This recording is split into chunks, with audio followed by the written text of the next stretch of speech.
Everyone, how are you all. I hope आप सभी बहुत ही अच्छे होंगे और आपकी स्टडीज़ और आपकी तैयारी बहुत अच्छी चल रही होंगी। तो मैं रिचा, आपका रिचा एजुकेशन प्लेटफॉर्म पे बहुत वेलकम करती हूँ। और जैसा कि आपको पता है कि हम आपके लिए सीटेट की क्लास कंटिन्यू लेकर आ रहे हैं। और सीटेट में जो भी आपके सब्जेक्ट्स हैं, जो भी उनका कोर्स है, मैंने कोर्स भी डिस्कस किया है। और आज हम आपके लिए लेकर आए हैं संस्कृत की क्लास। ठीक है, इसके पहले की क्लास में हमने संस्कृत का जो सिलेबस है वो डिस्कस किया था। मैंने आपको बताया था कि किस तरह से इसके मार्क्स का डिवीजन होता है, किस तरह से इसमें क्या क्या सब्जेक्ट्स होते हैं, क्या क्या पॉइंट्स होते हैं जो हमको स्टडी करने होते हैं। तो आज हम आपकी जो क्लास लेकर आए हैं, ये सिलेबस डिस्कशन करने के बाद जो है आपका क्या अब हमें पढ़ना है। आज हम थ्योरी की तरफ चलेंगे। तो थ्योरी में हम पहले जो आपके लिए स्टार्ट कर रहे हैं वो हम आज के करेंगे संस्कृत भाषा शिक्षण। ठीक है, हम जो आपका 15 नंबर का जो पेडागॉजी वाला सेक्शन होता है वो हम पहले देखेंगे। उससे पहले मैं आपको बता दूं कि ये जो हम संस्कृत पढ़ने जा रहे हैं, ये चाहे आपका पेपर 1 हो प्लस पेपर 2, ये दोनों के लिए ही ये क्लास है आपकी। ठीक है, आपका पेपर 1 हो चाहे पेपर 2 हो, दोनों के लिए ही क्लास आपकी है। और साथ में ही मैं आपको ये भी बता दूं कि ये जो आपकी क्लास है, ये आपका अगर एमपी टेट की आप तैयारी कर रहे हैं या आप सीटेट की तैयारी कर रहे हैं, ये दोनों के लिए ही इम्पोर्टेंट है। ठीक है, ये एमपी टेट हो चाहे सीटेट हो, दोनों के लिए ही क्लास आपकी है। और साथ ही में मैं आपको बता दूं कि यहाँ अब हम ऐसे आज कुछ चीज़ें, या आज कुछ पहले क्लास में आपका होने से पहले मैं आपको कुछ ऐसी चीज़ें यहाँ पे डिस्कस करूँगी, कुछ ऐसी चीज़ें हम यहाँ पे करेंगे, कुछ ऐसे क्वेश्चंस, इंपॉर्टेंट पॉइंट्स आज डिस्कस करेंगे। क्वेश्चंस नहीं, एक थ्योरी का ही टाइप में हमें कुछ ऐसे पॉइंट डिस्कस करेंगे जो यहाँ से आपके 1-2 क्वेश्चन हर साल बनते हैं। ठीक है, 1-2 क्वेश्चन आपके हर साल बनते हैं और उन क्वेश्चन से क्वेश्चन आने तय हैं। ठीक है, पहले भी आए हुए हैं उससे क्वेश्चन और अब भी आएगा। ठीक है, तो चलिए अब हम चलते हैं, डिस्कस करते हैं कि क्या क्या पॉइंट्स हैं। उससे पहले मैंने आपको बता दिया कि ये जो हम आज क्लास करेंगे उसके बाद क्वेश्चन आंसर मतलब पॉइंट्स में डिस्कस करेंगे संस्कृत के बारे में, जो आपकी मेन इंफॉर्मेशन होती है। क्योंकि आपको सिलेबस तो हर कोई पढ़ा देता है, सारी चीज़ें बता देता, बट ये क्वेश्चन जब आप एग्जाम देते हैं, ऐसे क्वेश्चन आते हैं आपके सामने, तो आपको लगता है कि ये क्वेश्चन तो हमने कहीं पढ़ा ही नहीं। ठीक है, ये आपको जो मैं कराने जा रही हूँ ऐसा मैटर है एक्सक्लूसिव, जो आपको जल्दी कहीं पे मिलेगा नहीं, बहुत ही रेयर होगा। ठीक है, तो वैसे मैंने आपसे पहले ही कहा था कि मैं आपके लिए बहुत ही सर्च करके चीज़ें लेकर आ रही हूँ, ताकि आपको ये क्वेश्चंस आपका चाहे संस्कृत का यूपी टेट हो, चाहे एमपी टेट हो, चाहे सी टेट हो, चाहे सुपर टेट हो, ये सब में ये क्वेश्चंस आते ज़रूर हैं। ठीक है, साथ में मैं आपको पहले ये बता दूं कि अगर आप हमारे चैनल पे नए हैं, आपने चैनल को सब्सक्राइब नहीं किया है, तो चैनल को सब्सक्राइब कर लीजिए, रिचा एजुकेशन प्लेटफॉर्म। आपने हमारे पहले भी क्लासेस देखी होंगी और लोगों को हमारी क्लासेस पसंद आ रही हैं, आप लोग का सपोर्ट मिलता है, बहुत अच्छा लगता है। तो देखिए, मेरी क्लासेस फ्री ऑफ कॉस्ट हैं। मैंने बहुत सारे बच्चों को देखा है वो ऐसी क्लासेस की तरफ भागते हैं जहाँ पेड क्लास होती हैं। तो पहले आप डिसाइड कर लीजिए, आप एक शिक्षक बनने जा रहे हैं तो आपको पता होना चाहिए कि अगर कोई आपके लिए मेहनत कर रहा है, मैटर कंटेंट दे रहा है फ्री ऑफ कॉस्ट, तो ज़रूरी नहीं कि उसका कुछ उसमें बेनिफिट हो। वो मैं तो लोगों के लिए ऐसी चीज़ें करना चाहती हूँ। ये बहुत ज़्यादा लड़कियाँ ऐसी हैं जिनको घर से इतनी फैसिलिटीज़ नहीं मिल पाती हैं जिससे कि वो आगे पढ़ पाएँ, या बहुत सारी दिक्कतें होती लड़कियों के सामने। तो स्पेशली मैं इन लड़कियों के लिए हो, या ऐसे लोग हो जो जॉब करते हैं, वर्क नहीं, उनको टाइम नहीं होता है, वो बाद में क्लासेस देखें। मैटर में आपको कोई प्रॉब्लम नहीं होगी, कंटेंट आपको बहुत अच्छा मिलेगा। और मैं आपको बता दूं कि यूपी टेट की भी फरवरी और मार्च में आपका आने वाला है, पोस्टें आने वाली हैं, तो उसके लिए आप पूरा तैयार हो जाएं। ठीक है, उसके लिए हम अलग से डिस्कशन करेंगे। तो चलिए, अभी हम आपको बता दिया मैंने कि क्वेश्चंस हैं, बड़े इंपॉर्टेंट हैं। और चैनल पे आप नए हैं तो सब्सक्राइब कर लीजिए। साथ ही आपके फ्रेंड्स, कलीग्स जो भी हैं, जिनको अगर आपको वीडियो अच्छा लग रहा है तो आप प्लीज़ शेयर ज़रूर करें, क्योंकि मैंने कहा है कि जितना जल्दी से जल्दी ये शेयर आप करोगे, हमारा जो सब्सक्रिप्शन का टारगेट कंप्लीट होता ही मैं आपके लिए क्लासेस लाइव लेकर आऊँगी। तो लाइव में आपका फ़ायदा ये होता है कि लाइव क्लासेस देखने पर आपको जो भी आपके क्वेश्चंस होते हैं वो क्वेश्चंस के मैं आंसर तुरंत दे पाऊंगी। ठीक है, और साथ ही में एक बात मैं आपको और कहना चाहूँगी कि ये आपके लिए क्लासेस आगे भी फ्री ही रहेंगी, यूपी टेट की भी क्लासेस हम लेके आएंगे, फ्री रहेंगी। तो कोई आपको मैं यहाँ पे चार्जेस नहीं लूँगी, आप बस हमारे साथ जुड़िए और पढ़िए। क्या आएगा कैसे आएगा उसकी टेंशन आप मत लीजिए। कुछ बच्चों की मैथ्स बहुत वीक है, तो चाहे मैथ्स हो संस्कृत हो कुछ भी आपका वीक है, आप मुझे कमेंट सेक्शन में बताइए और उसके लिए मैं यहाँ पे हूँ। ठीक है, आप मुझे अपनी बातें बता के आप टेंशन फ्री हो जाइए, बाकी उनको सॉल्व करना मेरी जिम्मेदारी है। चलिए, तो आज हम देखेंगे कि क्वेश्चंस क्या हैं आपके। तो अब आप पेन और कॉपी लेके बैठ जाइए। पहले तो इनको नोट डाउन जरूर करते चलिएगा, ठीक है। पहला हम डिस्कस करते हैं। पहला है, एक क्वेश्चन आता है कि भारत में, और हाँ, आप वीडियो को शुरू से लेके एंड तक जरूर वॉच करिए, क्योंकि आप ऐसी कोई चीज भी आपसे मिस ना हो जो कि आपके एग्जाम के लिए इम्पोर्टेंट हो। ठीक है, तो आपने शेयर कर दिया होगा, या आप वीडियो देखने के बाद भी ऐसे लोग जो तैयारी कर रहे हैं उनको शेयर करिए, ज़्यादा से ज़्यादा आगे बढ़ाइए, ताकि हम आपके लिए बस जैसे ही मोटिवेशन आपका मिलता रहेगा हम काम करते रहेंगे। चलिए, तो पहले क्वेश्चन की तरफ देखते हैं कि भारत में कितने राज्य, ठीक है, भारत में कितने राज्य में, ठीक है, संस्कृत, भारत में ऐसे कितने राज्य हैं जिसमें संस्कृत द्वितीय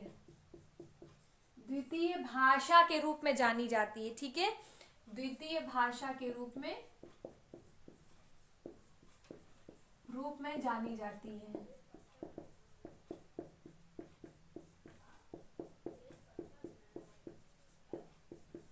ठीक है, भारत में कितने राज्य हैं, तो कितने राज्य हैं ऐसे, ये देखिए ये सब क्वेश्चंस पूछे जाएंगे, एग्जाम में पूछे गए भी हैं कि भारत में कितने राज्य हैं जहाँ संस्कृत द्वितीय भाषा के रूप में जानी जाती है।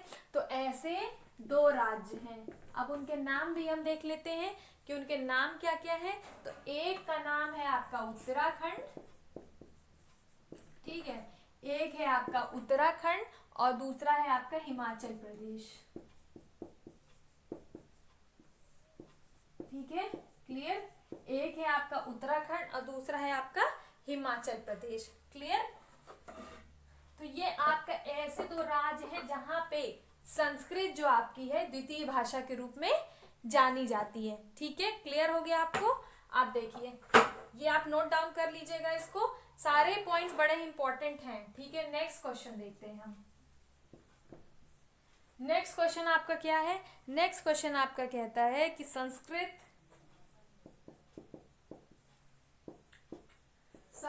भाषा का अध्ययन,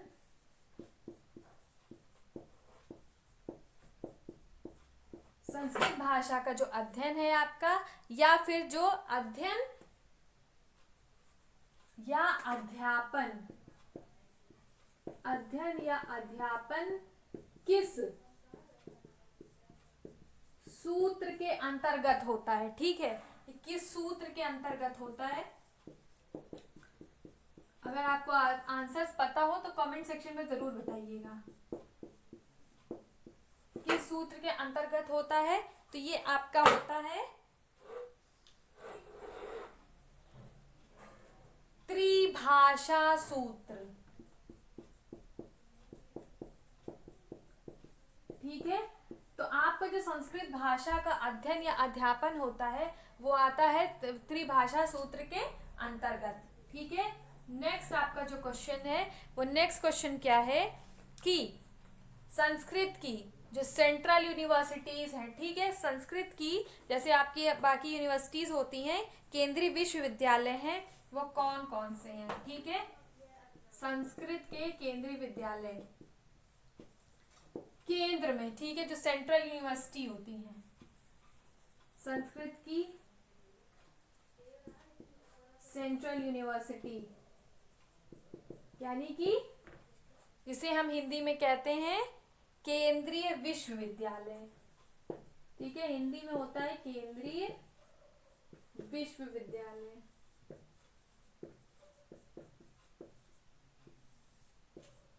ओके, क्लियर हो गया ये। तो कौन सी है, 3 है। अब 3 में हम देखेंगे कि कौन कौन सी हैं। तो पहली है राष्ट्रीय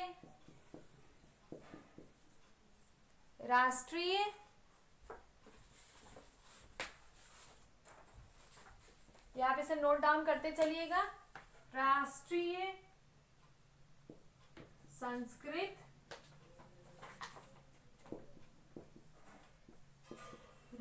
संस्कृत संस्थान जनकपुरी दिल्ली। ओके, ये पहली हो गई। राष्ट्रीय संस्कृत संस्थान ये आपकी है दिल्ली में, ठीक है, ये आपकी दिल्ली में है।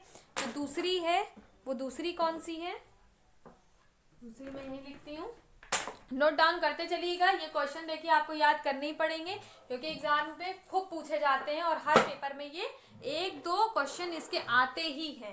तो 1-2 नंबर भी आपका है, तो ये मत सोच के छोड़िएगा कि 1-2 नंबर, बहुत ही आसान होता है, ये आपको आंसर फ्री में नंबर इसके मिलेंगे, ठीक है। जो दूसरा है लाल बहादुर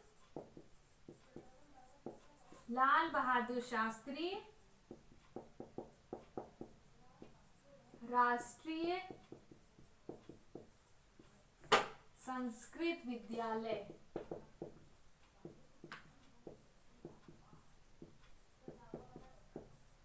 ठीक है। ये 2 हो गए आपके। पहला हो गया आपका राष्ट्रीय संस्कृत संस्थान जनकपुरी दिल्ली, दूसरा हो गया लाल बहादुर शास्त्री राष्ट्रीय संस्कृत विद्यालय, ठीक है। अब आपका थर्ड क्या है, थर्ड हम देख लेते हैं। थर्ड है आपका राष्ट्रीय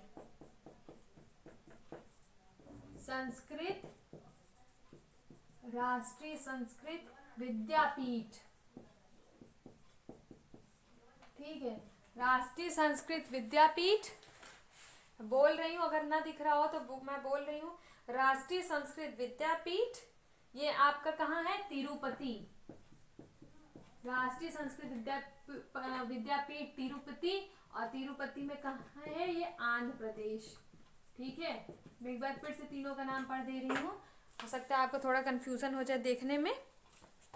तो पहला मैंने आपको बताया कि भारत में कितने राज्य में जो है संस्कृत द्वितीय भाषा के रूप में जानी जाती है, तो ये आपका 2, ठीक है। कहाँ कहाँ, उत्तराखंड और हिमाचल प्रदेश। दूसरा है संस्कृत भाषा का अध्ययन अध्यापन किस सूत्र के अंतर्गत होता है, तो त्रिभाषा सूत्र के अंतर्गत होता है। तीसरा है संस्कृत की सेंट्रल यूनिवर्सिटी केंद्रीय विश्वविद्यालय कौन कौन से हैं, तो 3 हैं। पहला है राष्ट्रीय संस्कृत संस्थान जनकपुरी दिल्ली, दूसरा है लाल बहादुर शास्त्री राष्ट्रीय संस्कृत विद्यालय, तीसरा राष्ट्रीय संस्कृत विद्यापीठ तिरुपति आंध्र प्रदेश, ठीक है। क्लियर है ये क्लियर हो गया हो तो हम आगे चलते हैं। आप इसे नोट डाउन कर लीजिएगा, इन क्वेश्चंस को आप बिल्कुल इग्नोर मत करिएगा, ये फ्री के मार्क्स आपको देके जाते हैं। और जो अभी मैं आपको इसके बाद संस्कृत पढ़ाऊंगी, पेडागॉजी पहले पढ़ाऊंगी, क्योंकि पेडागॉजी में आपको मैटर बहुत ही कम और मुश्किल से मिलता है, तो मैं पढ़ाऊंगी आपको दोनों ही, ठीक है। आपकी दोनों ही क्लासेस चलेंगी, बट स्टार्टिंग हम जो कर रहे हैं वो पेडागॉजी से कर रहे हैं, ठीक है। आपने नोट डाउन कर लिया होगा। साथ ही आप चैनल पे नए हैं तो चैनल को सब्सक्राइब कर लीजिए, बेल आइकन प्रेस कर लीजिए, जैसा ही वीडियो अपलोड होगा आपको मिल जाएगा।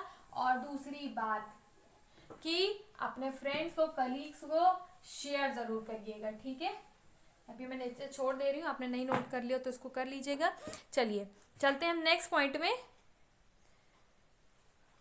अच्छा, मैं एक पॉइंट और है कि जो 4 भाषा परिवार की भाषा बोली जाती, ठीक है, जो भाषा बोली जाती है ये आपके 4 भाषा परिवार की भाषा बोली जाती है, ठीक है। अब नेक्स्ट जो आपका है ये है आपका भाषा विज्ञान के अंग। इससे आपके एक दो मार्क्स जरूर बनते हैं, 2 क्वेश्चन जरूर आते हैं, ठीक है। भाषा विज्ञान के अंग, भाषा विज्ञान के अंग क्या क्या हैं ये हम यहाँ पे देखेंगे। भाषा विज्ञान के अंग का हम यहाँ पर डिस्कशन करेंगे। तो पहला होता है पद विज्ञान, ठीक है। कितने हैं अंग, पहले तो मैं ये बता दूं कि जो इसके अंग हैं ये हैं 4, ठीक है। भाषा विज्ञान के जो अंग हैं ये 4 है। कौन कौन से? पहला हो गया पद विज्ञान। पद विज्ञान को हम कहते हैं मॉर्फोलॉजी, ठीक है, मॉर्फोलॉजी इंग्लिश में कहते हैं। अगर आपको अच्छा लगे तो आप चाहें तो लिख लीजिएगा, अदरवाइज मैं इसको लिखूंगी नहीं कि बच्चे परेशान हो जाए। पद विज्ञान को हम कहते हैं मॉर्फोलॉजी, ये आपका फर्स्ट हो गया। जो सेकंड है आपका भाषा विज्ञान का अंग, सेकंड है आपका वाक्य विज्ञान, ठीक है। फर्स्ट हो गया पद विज्ञान, सेकंड हो गया वाक्य विज्ञान, तीसरा हो गया वर्ण विज्ञान, ठीक है। तीसरा हो गया वर्ण विज्ञान, और चौथा क्या हुआ, चौथा हो गया आपका अर्थ विज्ञान।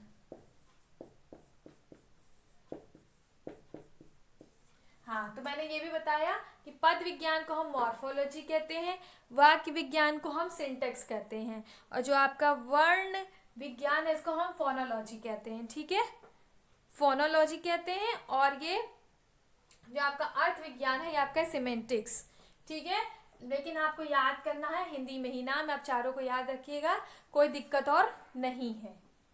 Okay, clear? Just second. ठीक है, चलिए। तो अगर शायद आपको ये साइड का क्लियर ना हो रहा होगा तो मैं जरा सा इसको देखती हूँ, चेक करती हूँ, सेकेंड का वेट करिएगा।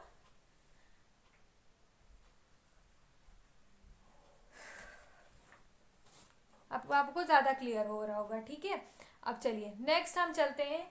तो ये पद विज्ञान, वाक्य विज्ञान, वर्ण विज्ञान और अर्थ विज्ञान, ये भी आपका बड़ा, मैंने आपको बताया कि यहाँ से 2 मार्क्स का क्वेश्चन बनता है, ठीक है, बड़ा इंपॉर्टेंट है ये। नेक्स्ट जो क्वेश्चन है आपका, अच्छा, एक जो मानसिक शब्दकोश है, ठीक है, मानसिक हो सकता है क्वेश्चन आपका आ जाए एग्जाम में, मानसिक शब्दकोश क्या है, ठीक है, मानसिक शब्दकोश, और 4 ऑप्शन दे दिया जाए तो मानसिक शब्दकोश है आपका लैक्सिकोन,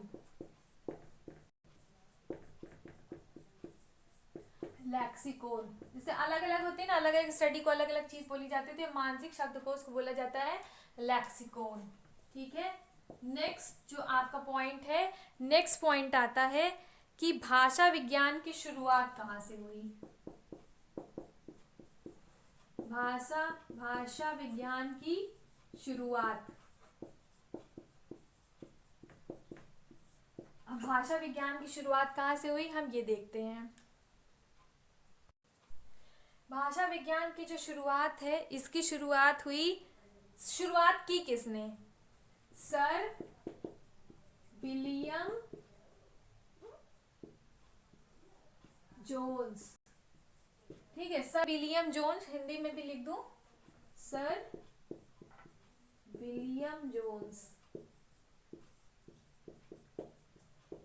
एक सेकेंड जरा इसकी इंक डाल लेती हूँ, इसलिए हो सकता है कि और थोड़ा गाढ़ा चलने लगे। तो सर विलियम जोन्स जो हैं, सर विलियम जोन ने भाषा विज्ञान की इन्होंने शुरुआत कराई थी, और मैं बताती हूँ आपको कि कैसे कैसे हुआ था। उसके अलावा जो मैंने आपको पहले क्वेश्चंस बताए हैं, ये सब क्वेश्चन आपके एग्जाम में पूछे गए हैं पहले भी, और बड़ा ही इंपॉर्टेंट है, तो आप इनको नोट डाउन करते चलिएगा और इनको याद रखिएगा, ठीक है। आप इनको छोड़ने की गलती नहीं कर सकते हैं, क्योंकि 1-2 मार्क्स अगर आपको इनसे मिल रहा है तो आपके लिए, आपको 1-1 मार्क्स की कट ऑफ बनेगी, तो आपको वहां पे लड़ाई करनी होगी 1-1 मार्क्स के लिए। तो आपको कैसे 1 नंबर चुराने हैं अपने एग्जाम में हर टॉपिक से, ये आपको देखना है, ठीक है। चलिए, तो भाषा विज्ञान की जो शुरुआत है, सर विलियम जोन्स ने इसकी शुरुआत की, संस्कृत, ठीक है, फिर यहाँ जो लैटिन, ठीक है, भाषा का त्रित्रात्मक अध्ययन शुरू किया, ठीक है। ये जो मैंने, ये लैटिन का एक शब्द होता है, अभी मैं आपको बताऊंगी कि भाषा कहाँ से आई, इसका कहाँ से क्या अर्थ होता है। तो इसका जो भाषा है, भाषा का त्रित्रात्मक अध्ययन शुरू हुआ। जब भाषा का त्रित्रात्मक अध्ययन शुरू हुआ, किसने करवाया, सर विलियम जोन्स ने, इन्होंने शुरू करवाया। तो धीरे धीरे भाषा विज्ञान की वहां से शुरुआत हुई, पढ़ना चालू हुआ, इसके बारे में खोज हुई, और आज हमारे सामने आप देख रहे हैं कि इसका कितना विस्तृत रूप आ गया है, ठीक है। नेक्स्ट क्वेश्चन हम देखते हैं। बहुत ज़्यादा डीप में आपको नहीं याद रखना, जितना मैं आपको बता रही हूँ टू द पॉइंट्स आपको उतना समझना है, ठीक है। नेक्स्ट क्वेश्चन क्या है? नेक्स्ट है कि भाषा विज्ञान के ग्रंथ। हम देख लेते हैं कि भाषा विज्ञान के कुछ ग्रंथ देख लेते हैं।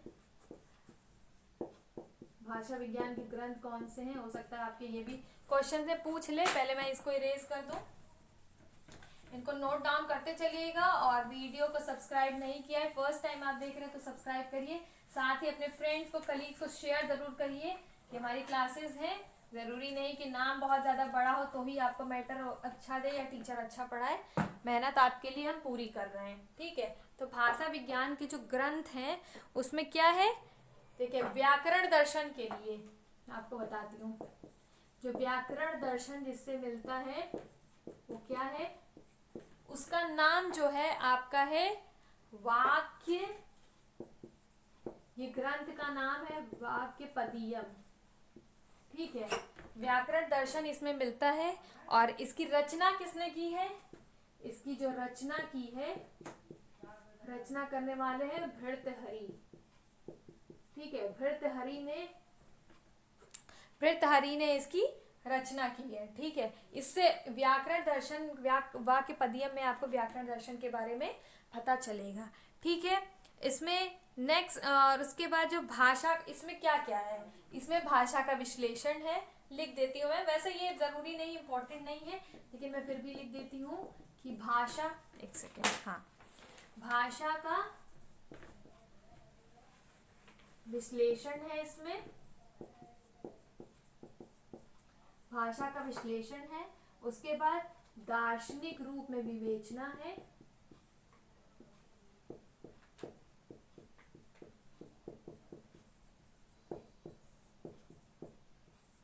ओके। भाषा का विश्लेषण है, दार्शनिक रूप में विवेचना है। और व्याकरण, क्योंकि मैंने आपको बताया ना कि ये व्याकरण दर्शन है, तो इसमें क्या है कि व्याकरण का दार्शनिक रूप है, व्याकरण का दार्शनिक रूप। ये तो मैं आपको बता दे रही हूँ, हो सकता है कभी काम आ जाए, बट अभी जो नाम है ग्रंथ, हो सकता है आपसे पूछ ले कि वाक्यपदीयम में किसके बारे में पता चलता है, तो ये सब ऑप्शंस में आपको मिल जाए।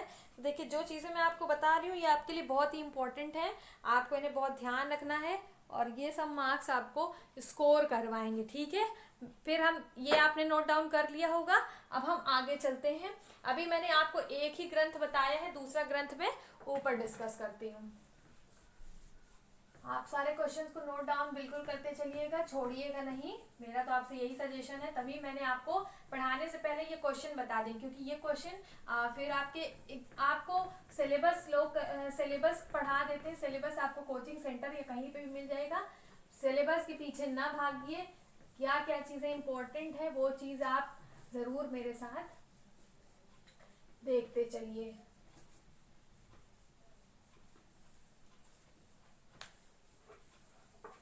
ओके,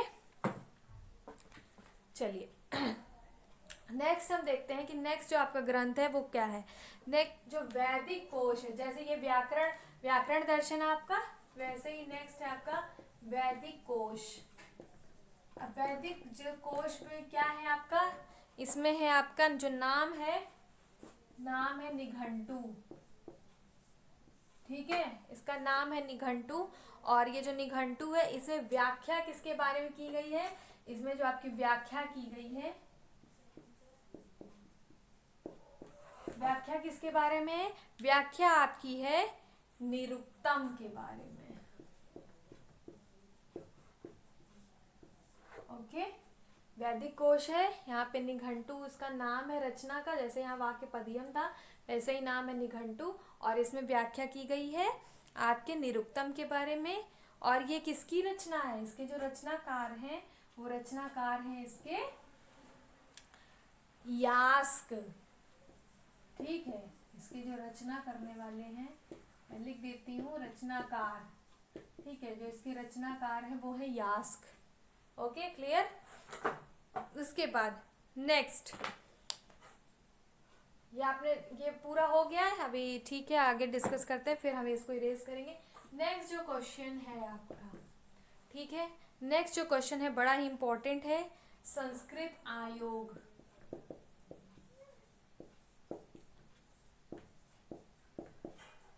संस्कृत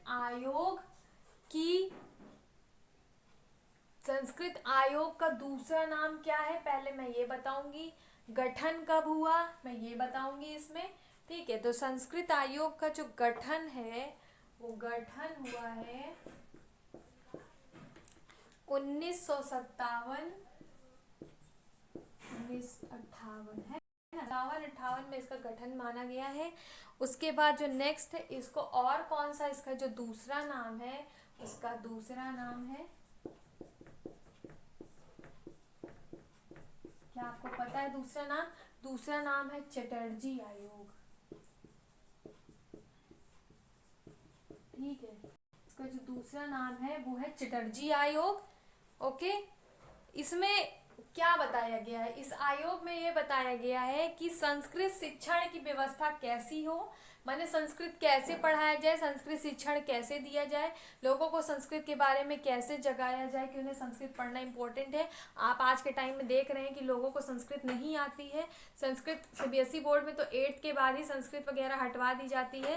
तो आपको संस्कृत पढ़ना क्यों इम्पोर्टेंट है, हमारे समाज के लिए हमें क्यों जागृत करना है संस्कृत पढ़ने के लिए, ये सारी चीज़ें संस्कृत आयोग में जो है डिस्कस की गई है और इसमें इसकी संस्तुति प्रस्तुत की गई है। ठीक है, संस्कृत शिक्षण के बारे में बता के इसमें इसकी संस्तुति वगैरह प्रकट की गई है।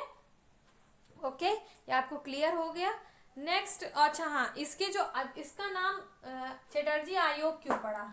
ठीक है, तो चटर्जी आयोग इसलिए पड़ा क्योंकि जो इसके अध्यक्ष थे, संस्कृत आयोग के जो अध्यक्ष थे, तो इनका नाम था सुनीति कुमार चटर्जी।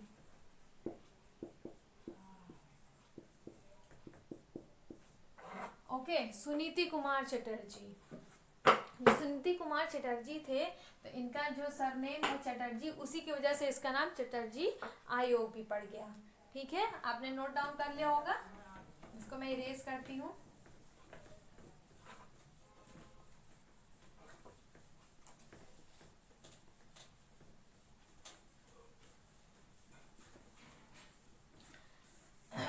आई होप आपको ये सेशन अच्छा लगेगा क्योंकि ये बड़े इंपॉर्टेंट क्वेश्चन है।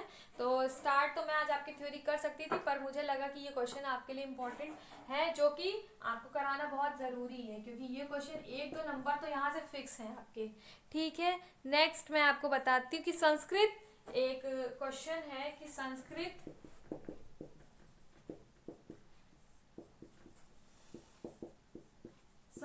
किस प्रकार की भाषा है? ठीक है, अब ये क्वेश्चन आया है कि संस्कृत किस प्रकार की भाषा है, तो ये क्वेश्चन हो सकता है आपको आंसर पता हो या आपको आंसर ना पता हो। तो मैं आपको बताती हूँ कि संस्कृत किस प्रकार की भाषा है। संश्लेषणात्मक। ठीक है, जो संस्कृत आपकी भाषा है ये आपकी संश्लेषणात्मक भाषा है आपकी संस्कृत। ठीक है, इसमें संश्लेषण होता है इसलिए इसको संश्लेषणात्मक भाषा कहते हैं। ओके, नेक्स्ट क्वेश्चन क्या है? देखिए, डीप में जाने की इतनी जरूरत नहीं है, बट टू द पॉइंट इतना पूछता है उतना पढ़िए क्योंकि पढ़ने के लिए बहुत कुछ है, तो इसलिए कम से कम चीजों को उतनी चीजें पढ़िए टू द पॉइंट, क्योंकि आपको एग्जाम पास आउट करना है, इसमें आपको ग्रंथ नहीं लिखना है अपना कोई। नेक्स्ट, संस्कृत भारत की कैसी भाषा है? नेक्स्ट क्वेश्चन बनता है, संस्कृत भारत की कैसी भाषा है?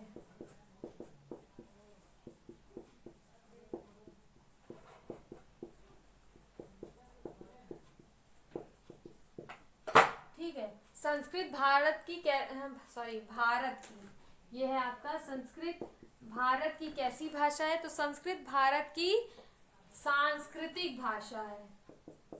ठीक है, क्योंकि हमारी संस्कृति से जुड़ी है ना, तो ये संस्कृत जो है ये सांस्कृतिक भाषा है। ओके, सांस्कृतिक भाषा है और सबसे प्राचीन है। संस्कृत हमारी सबसे प्राचीन भाषा है, सबसे प्राचीन है। ओके, ये भी आपको क्लियर हो गया होगा, ये भी आप जानते होंगे। अच्छा, जो भाषा विज्ञान है, तो भाषा विज्ञान हमारा कैसा है? जो अभी इतनी देर से हम भाषा विज्ञान के अंगों के बारे में पढ़ा हमने, सारी चीज़ों के बारे में देखा। तो भाषा जो विज्ञान है, भाषा विज्ञान कैसा है, तो 3 शब्द मैं इसके बारे में आपको बताऊंगी कि भाषा विज्ञान को जो पूरी तरह से डिफाइन करते हैं, जो कहते हैं ना अनेक शब्दों के लिए एक शब्द के रूप में आप समझ लीजिए, जो है वो क्या है, वो पहला शब्द है श्लिष्ट। ठीक, नेक्स्ट है बहिर्मुखी। ठीक है, और संयोगात्मक। ओके, श्लिष्ट, बहिर्मुखी, संयोगात्मक, ये 3 आपका हो गया। नेक्स्ट, ये आपने नोट डाउन कर लिया होगा। अब हम कुछ क्वेश्चंस और बचे हैं, वो हम डिस्कस करेंगे, उसके बाद हम आएंगे अपने थ्योरी पार्ट पे।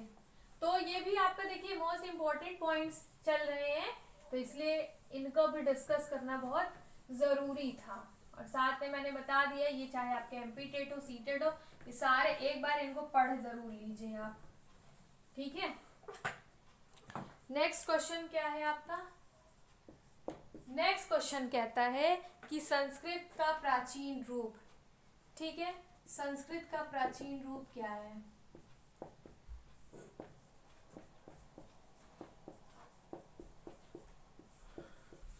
संस्कृत का प्राचीन रूप क्या है? संस्कृत का प्राचीन रूप है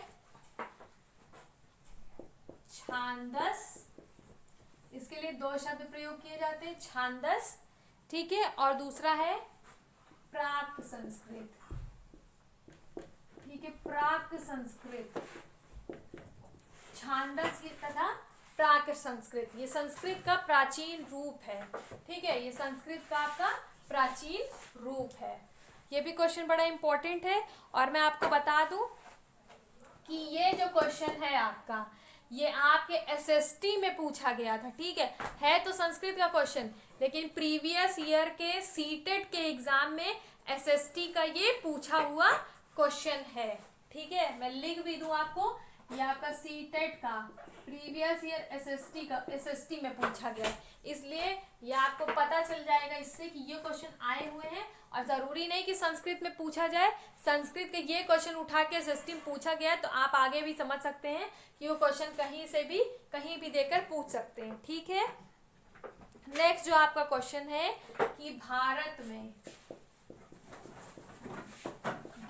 में कितनी भाषा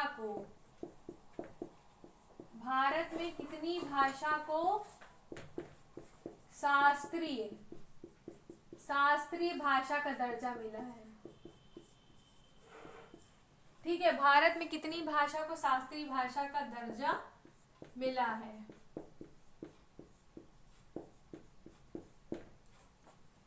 ठीक है, तो ये मिला है आपका 6 भाषा को, और उसमें कौन कौन सी है? संस्कृत भी है। तो संस्कृत है हमारी, तो हो सकता है क्वेश्चन पूछ ले कि क्या संस्कृत को शास्त्रीय भाषा का दर्जा मिला है भारत में? हाँ, नहीं, मिल सकता है या नहीं मिल सकता है। ठीक है, ये क्वेश्चन में आपको देखिए, क्वेश्चन का अभी आप ऊपर वाले क्वेश्चन से समझ गए होंगे कि क्वेश्चन को पूछने का तरीका कितना होता है और कहाँ से पूछा जा सकता है। ये क्वेश्चन आपको कहीं भी पूछ सकता है ना, तो क्वेश्चन को पूछने का कोई और छोर नहीं है, ना ही आप एग्जामिनर को रोक सकते हैं कि वो ऐसा क्वेश्चन ना पूछे, इसकी अपनी मर्जी पे डिपेंड करता है। तो इसमें संस्कृत के अलावा आपका तमिल भी है, आपका उड़िया भी है, ऐसे ही संस्कृत के अलावा 5 भाषाएं और हैं। तो ये आपका ये सेक्शन हो गया। इसके बाद ये सेक्शन मुझे लगता है कि अगली जो सेक्शन होगा वहाँ पे हम लोग जो डिस्कस करेंगे, जो टॉपिक होगा, अब आज के सेशन में हम इतना ही रखेंगे। जो नेक्स्ट हम सेशन रखने वाले हैं, उस नेक्स्ट सेशन में हम क्या करेंगे मैं आपको बताती हूँ। नेक्स्ट सेशन में हम जो डिस्कशन करने वाले हैं, देखिए नेक्स्ट सेशन में मैं आपको, देखिए ये क्योंकि संस्कृत है, और मैं आपको बता दूं कि जो संस्कृत का पेपर आता है वो प्योर संस्कृत में आता है। आप एक बार प्रीवियस ईयर उठा के क्वेश्चन देख लीजिए तो आपको पता चल जाएगा संस्कृत में ही। लेकिन मैं जो आपको पहले अब इसके बाद जो टॉपिक करवाऊंगी वो आपको करवाऊंगी संस्कृत भाषा। ठीक है, संस्कृत भाषा शिक्षण विधेयक। संस्कृत भाषा की शिक्षण की विधि क्या है ये मैं आपको यहाँ पे करवाऊंगी, ठीक है। तो मैं आपको इतना बता दूं कि संस्कृत भाषा की शिक्षण विधि पढ़ाऊंगी, बट पहले मैं आपको उसको हिंदी में एक्सप्लेन करूंगी, ठीक है। फिर हम जब ये करेंगे हिंदी में एक्सप्लेन करने के बाद जब हम करेंगे आपका भाषा शिक्षण में, जब हम आपका अधिगम अर्जन कराएंगे तो हम आपको बताएंगे अधिगमः का, अर्जनः का, माने अधिगम क्या है, अर्जन क्या है, ये सारी चीजें हम संस्कृत में लेके चलेंगे। अधिगमा का ये सारी चीजें हम डिस्कस करेंगे, सारी चीजें हम देखेंगे, पर उसको करने में थोड़ा टाइम लगेगा। प्लस आपका सपोर्ट मुझे चाहिए कि आज हमने जो क्लासेस करी हैं मैंने आपको बता दिया कि देख लीजिए ये पूछा हुआ क्वेश्चन है तो ये आपके एग्जाम में आगे आएगा, ये 110% श्योर है, एग्जाम्स में आपके पूछे जाएंगे। बस आपको ये है कि आपको नंबर कितने ज़्यादा कहाँ से चुराने हैं, ले आने हैं, ये आपको पता होना चाहिए। नेक्स्ट क्लास में हम आपका संस्कृत भाषा शिक्षण विधेयक कराएंगे। पहले हम आपको इनको हिंदी में भी एक्सप्लेन करेंगे, हिंदी और संस्कृत दोनों में हम आपको पढ़ाते चलेंगे, क्योंकि समझना भी ज़रूरी है। तो आपको फुल संस्कृत समझ में नहीं आएगी, इसलिए संस्कृत पहले मैं आपको समझा दूंगी कि भाषा कहाँ से आया, कैसे आया। उसके बाद फिर अधिगमा क्या, अर्धिगम क्या है, अधिगम की प्रकृति, अधिगमा प्रकृति का, उसकी प्रकृति कैसी है, और अर्जन क्या है, अर्जन अधिगम में अंतर क्या है, ये सारी चीज़ें हम देखेंगे, करेंगे और आप तक पहुंचाएंगे। आपको भरोसा रखना होगा, साथ में ही मेरे चैनल को सब्सक्राइब करना होगा, और अगर आपने सब्सक्राइब कर लिया तो अपने और भी दोस्तों तक ये क्लास पहुंचाइए, सबके लिए इम्पोर्टेंट है। ताकि आप जितना ज़्यादा से ज़्यादा मुझे सपोर्ट करेंगे, जितना आपके सपोर्ट से, आपके कमेंट से, सब्सक्रिप्शन से मोटिवेशन आता है, ज़्यादा से ज़्यादा शेयर करिए। बहुत सारे लोग हैं, नेक्स्ट ईयर जो आपके लिए भर्ती आने वाली है, मैं एक शॉर्ट वीडियो बना के आपको बता दूंगी कि क्या है इसका, तो ये चीज़ें आपको पता चल जाएंगी। फिर मिलते हैं नेक्स्ट वीडियो में, और आपकी बाकी क्लासेस भी चल रही हैं उनको देखते रहिए, और ठीक है, बस यही मेरा है कि फुल वीडियो वॉच करिए, देखिए, ताकि कोई भी आपसे इन्फॉर्मेशन मिस ना होने पाए, ठीक है। मिलते हैं नेक्स्ट वीडियो में, ध्यान रखिए, कोरोना से बचे रहिए, और हेल्थ का ध्यान रखेंगे तभी पढ़ाई हो पाएगी, क्योंकि हमें नौकरी तो लेनी है, और नौकरी लेके अपना एक व्यक्तित्व स्थापित करके खुद एक शिक्षक बन के बाकी लोगों को शिक्षित करना है, ठीक है। धन्यवाद, मिलते हैं नेक्स्ट वीडियो में। जय हिंद, जय भारत। रिचा एजुकेशन प्लेटफॉर्म पे ऐसे ही बने रहिए। आपका परिवार है, हमारा परिवार है, हम सबका परिवार है।